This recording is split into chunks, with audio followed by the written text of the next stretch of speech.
காட்டுவேன், அந்த அறிக்கைக்கும் பதிலும் கொடுக்குறேன். சரி, அப்படி என்னங்க கேள்வி கேட்டேன் அப்படின்னா ஒரு 2 கேள்வி.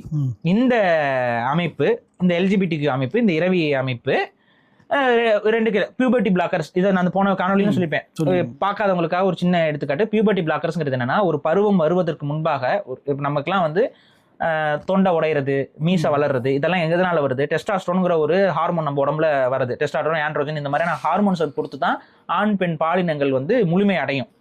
அப்ப இப்ப எடுத்துக்காட்டுக்கு ஒரு பையன் தன்னை திருநங்கையாக உணர்றான்னு வைங்களேன் சின்ன வயசுலயே, அப்ப அவன் வந்து பெண் தோற்றத்துல நான் வரணும், ஆனா ஆண் தோற்றம் அவனுக்கு வளர ஆரம்பிச்சிடும். இப்ப அவர் 12 வயசுல அந்த மாதிரி நினைக்கிற ஒரு குழந்தை என்ன பண்ணுமா, அந்த பியூபர்ட்டி பிளாக்கர்ஸை வாங்கி சாப்பிடுறான். வெளிநாடுகள்ல இருக்குது, அது இந்தியாவில அதுக்கு தடை இருக்கு.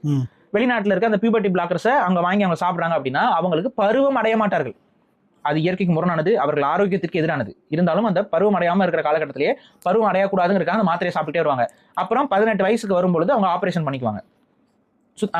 அப்ப வந்து அந்த பெண் தோற்றமே அவங்களுக்கு முழுமையா இருக்கும் அப்படிங்கிறது. ஒரு சில நாட்டில் இதை அங்கீகரிக்கிறாங்க, ஒரு சில நாட்டுக்கு எதிராக இருக்கு. ஸோ ஆனா இந்த பேர் பியூபர்ட்டி பிளாக்கர்ஸ். இந்த பியூபர்ட்டி பிளாக்கர்ஸை நீங்க ஆதரிக்க மாட்டீங்கிறதுக்கு உத்தரவாதம் கொடுங்கன்னு கேட்டிருந்தோம். சரியா? அதுக்கு அடுத்து என்ன சொல்லியிருந்தோம்னா, பாலியல் அறுவை சிகிச்சை வந்து 18 வயசுக்கு கீழே செய்ய வைக்க மாட்டோம் அப்படிங்கிறதுக்கும் நீங்க ஒரு உத்தரவாதம் கொடுங்க, அப்ப நான் அதை விலைக்கு பேசுறேன் அப்படின்னு சொல்லியிருந்தேன். இது இந்த பாலியல் அறுவை சிகிச்சைங்கிறது என்னன்னா, ஒரு ஆணாக இருப்பவர் 18 வயசுக்கு கீழேயே போயிட்டு பாலியல் அறுவை சிகிச்சை செஞ்சுக்கலாங்கிற ஒரு முறைமையெல்லாம் உலக நாடுகள்ல இருக்கு. இந்தியாவில் அது இல்லை, ஆனா உலக நாடுகள்ல அந்த முறைமை இருக்கு.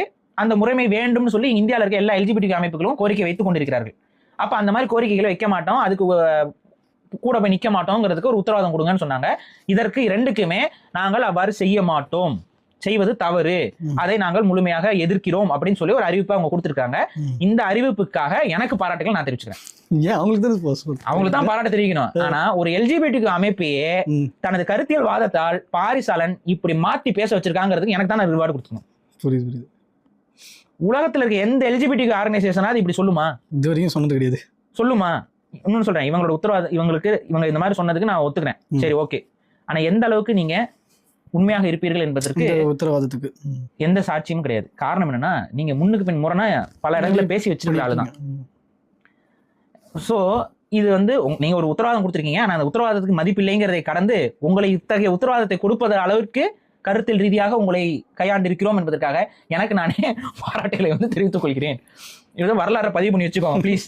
ஏன் நான் சொல்றேன் அப்படின்னா, ஒரு எல்ஜிபிடி அமைப்பு வெளிப்படையாக தன்னை எல்ஜிபிடி அமைப்புன்னு சொன்ன ஒரு அமைப்பு இந்த 2 விஷயத்துல இருந்து பின்வாங்குவது என்பது உலக வரலாற்றிலே இங்க நடந்ததில்லை. அதை நடத்தி காட்டியிருக்கிறார் பாரிசாலன் என்பதற்கு ஒரு நன்றிகளை தெரிவித்துக் கொள்ளுமாறு கேட்டுக்கொள்கிறேன்.